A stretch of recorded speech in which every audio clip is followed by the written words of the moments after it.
Hello students, Isha learning সেন্টারে তোমাদের সবাইকে স্বাগত। আজকে আমরা এই ভিডিওতে অষ্টম শ্রেণী ভৌত বিজ্ঞান বল ও চাপ এই অধ্যায়টি নিয়ে আলোচনা করব। তো পূর্ববর্তী ভিডিওতে আমরা এই অধ্যায়ের সমস্ত ছোট প্রশ্নগুলো আলোচনা করেছি।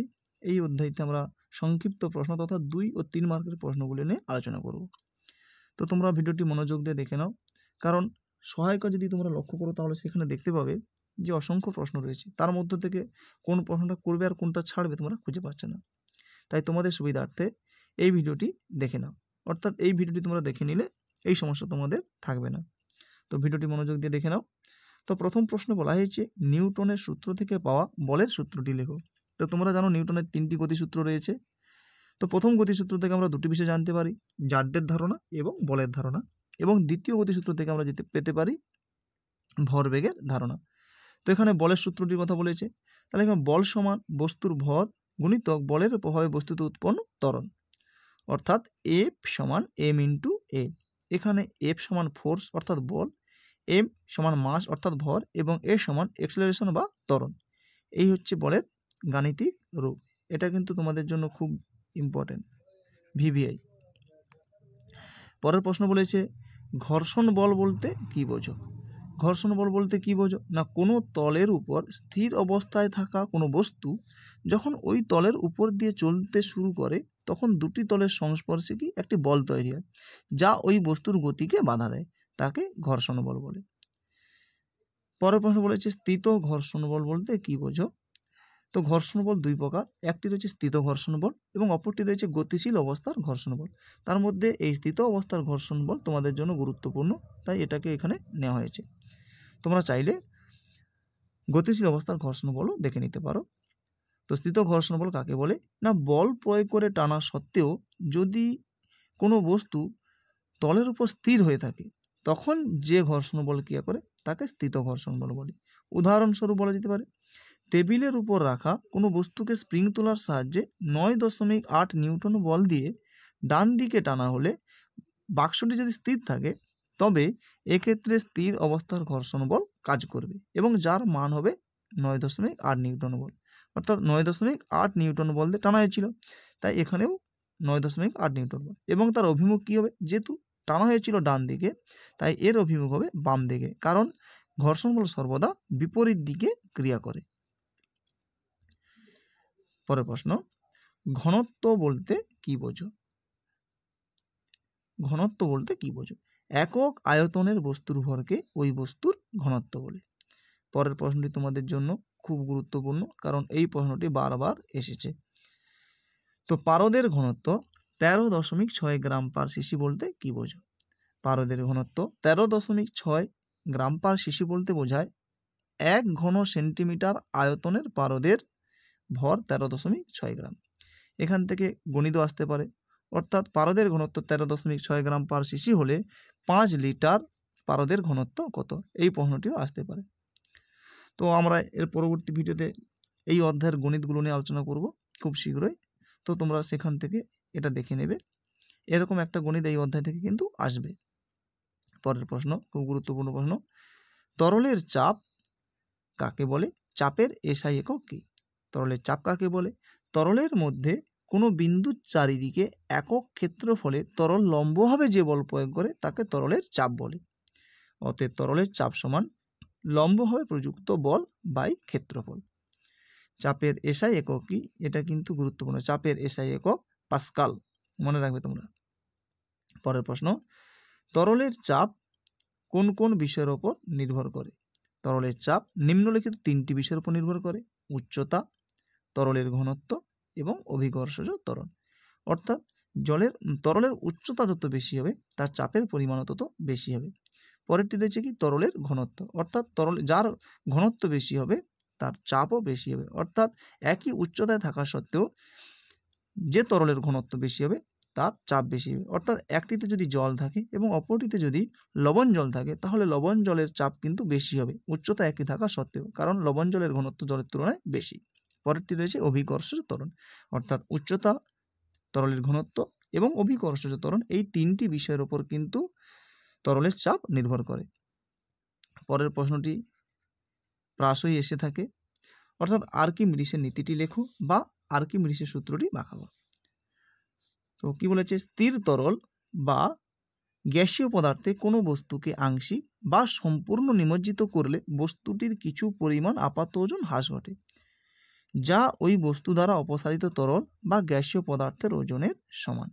কি বলেছে ভালো করে দেখে নাও, যে স্থির তরল পদার্থ বা গ্যাসীয় পদার্থকে যদি কোনো বস্তুকে আংশিক বা সম্পূর্ণ নিমজ্জিত করা হয়, তবে বস্তুটির পরিমাণ কিছুটা ওজন আপাতভাবে হ্রাস ঘটে।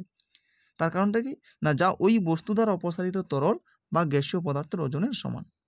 ঠিক আছে, পরের প্রশ্ন, প্লবতা কাকে বলে? প্লবতা কাকে বলে না, স্থির তরল বা গ্যাসীয় পদার্থে কোনো বস্তুকে আংশিক বা সম্পূর্ণ নিমজ্জিত করা হলে ওই বস্তুর ওপর সংশ্লিষ্ট তরল একটি খাড়া ঊর্ধ্বমুখী বল প্রয়োগ করে, যাকে প্লবতা বলে। তাহলে কি বলেছে, যে কোনো একটি বস্তুকে তরল পদার্থ বা গ্যাসীয় পদার্থকে আংশিকভাবে বা সম্পূর্ণ নিমজ্জিত করা হলে ওই বস্তুর উপর কি হয়, তরল পদার্থ বা গ্যাসীয় পদার্থ সোজাসুজি একটা বল প্রয়োগ করে, যাকে বলা হয় প্লবতা।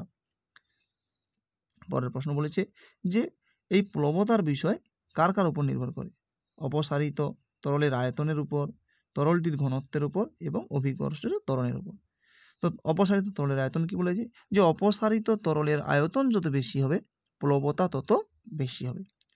পরেরটি বলছে কি, তরলটির ঘনত্ব, অর্থাৎ তরলের ঘনত্ব যত বেশি হবে প্লবতা তত বেশি হবে।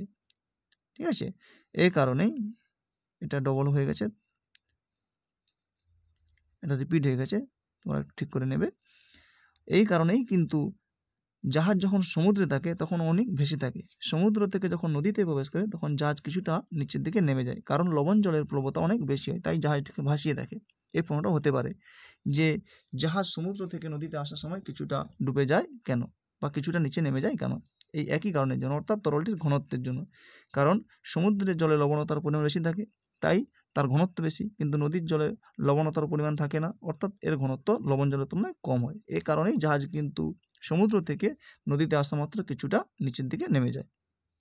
এই প্রশ্নটিও দিতে পারে। পরেরটি বলেছে কি, অভিকর্ষজ ত্বরণ, অর্থাৎ অভিকর্ষজ ত্বরণ জি এর মান যত বেশি হবে প্লবতা তত বেশি হবে। পরের প্রশ্ন বলেছে, সাধারণত বাড়ির জলের ট্যাঙ্ক বাড়ির সবচেয়ে উঁচু স্থানে রাখা হয় কেন? বাড়ির জল সরবরাহের ট্যাঙ্ক বাড়ির সবচেয়ে উঁচু স্থানে রাখা হয় যাতে বাড়ির সমস্ত কলগুলি ট্যাঙ্কের জলতলের চেয়ে কম উচ্চতায় থাকে। ফলে বাড়ির যে কোনো জায়গার কল খুললে সমোচ্চশীলতা ধর্মের জন্য জল ট্যাঙ্কের জলের উচ্চতায় আসতে চায় এবং তীব্র বেগে পড়ে। এখানে শর্ট প্রশ্ন একটা হতে পারে, যে কোন ধর্মের জন্য জলের প্রবাহ দেখা যায়, অর্থাৎ জলের কোন ধর্মের জন্য জলের প্রবাহ দেখা যায়, সেটা হচ্ছে সমোচ্চশীলতা ধর্ম।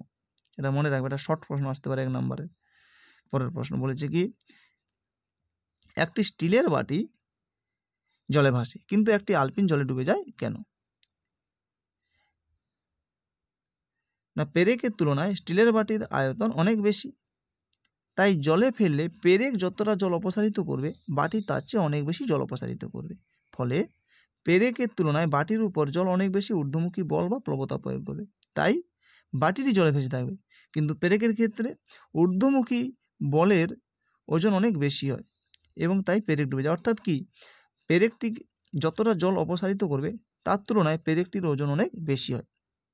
আর বাটির ক্ষেত্রে কি হয়, বাটি যতটা জল অপসারণ করে তার তুলনায় প্লবতা অনেক বেশি হয়। এ কারণেই কিন্তু বাটি ভেসে থাকে এবং আলপিন ডুবে যায়। এটা কিন্তু ভিভিআই। ভালো করে দেখে নাও যে পেরেকের তুলনায় স্টিলের বাটির আয়তন অনেক বেশি, তাই জলে ফেললে পেরেক যতটা জল অপসারিত করবে বাটি তার চেয়ে অনেক বেশি জল অপসারিত করবে। ফলে পেরেকের তুলনায় বাটির উপর জল অনেক বেশি ঊর্ধ্বমুখী বল বা প্লবতা প্রয়োগ করবে, তাই বাটিটি জলে ভেসে থাকবে। আর পেরেকের ক্ষেত্রে ঊর্ধ্বমুখী বলের থেকে ওর ওজন বেশি হবে, অর্থাৎ প্লবতা বলের থেকে পেরেকের ওজন বেশি হবে, তাই পেরেকটি ডুবে যাবে। আর বাটির ক্ষেত্রে বাটির ওজনের তুলনায় প্লবতা অনেক বেশি হয়, এ কারণেই বাটি ভেসে থাকে। এটা বাটি দিয়েছে, এক্ষেত্রে জাহাজও দিয়ে দিতে হবে, অর্থাৎ একটি আলপিন জলে ডুবে যায় কিন্তু একটি লোহার তৈরি বা অ্যালুমিনিয়ামের তৈরি বা স্টিলের তৈরি জাহাজ জলে ভেসে থাকে কেন? ঠিক একই কারণে। পরের প্রশ্ন বলেছে, পারদের ঘনত্ব 13.6 গ্রাম পার সিসি বলতে কি বোঝায়? এটি কিন্তু ভিভিআই, এই প্রশ্নটা এসে থাকে বারবার। পারদের ঘনত্ব 13.6 গ্রাম পার সিসি বলতে বোঝায় 1 ঘন সেন্টিমিটার আয়তনের পারদের ভর 13.6 গ্রাম। পরের প্রশ্ন বলেছে কি, নিউটনের গতিসূত্র থেকে আমরা কি কি জানতে পারি? নিউটনের গতিসূত্র থেকে দুটি বিষয় জানতে পারি। প্রথম গতিসূত্র থেকে সেটা হচ্ছে জাড্যের ধারণা এবং বলের ধারণা, আর দ্বিতীয় গতিসূত্র থেকে আমরা পেতে পারি ভরবেগের ধারণা। তো তোমরা যদি এই গুটি কয়েক প্রশ্ন করে নাও তাহলে কিন্তু এই অধ্যায় থেকে আর বেশি কিছু পড়তে হবে না। তো পরবর্তী ভিডিওতে আমরা এই অধ্যায়ের কিছু গণিত রয়েছে সেই গণিতগুলি নিয়ে আলোচনা করব। তো ভিডিওটি ভালো লেগে থাকলে তোমরা চ্যানেলটিকে সাবস্ক্রাইব করে নাও এবং একটি লাইক দিয়ে দাও। তো খুব শীঘ্রই আমাদের পরবর্তী ভিডিওতে দেখা হবে। আজকের ভিডিওতে এই পর্যন্ত। ধন্যবাদ।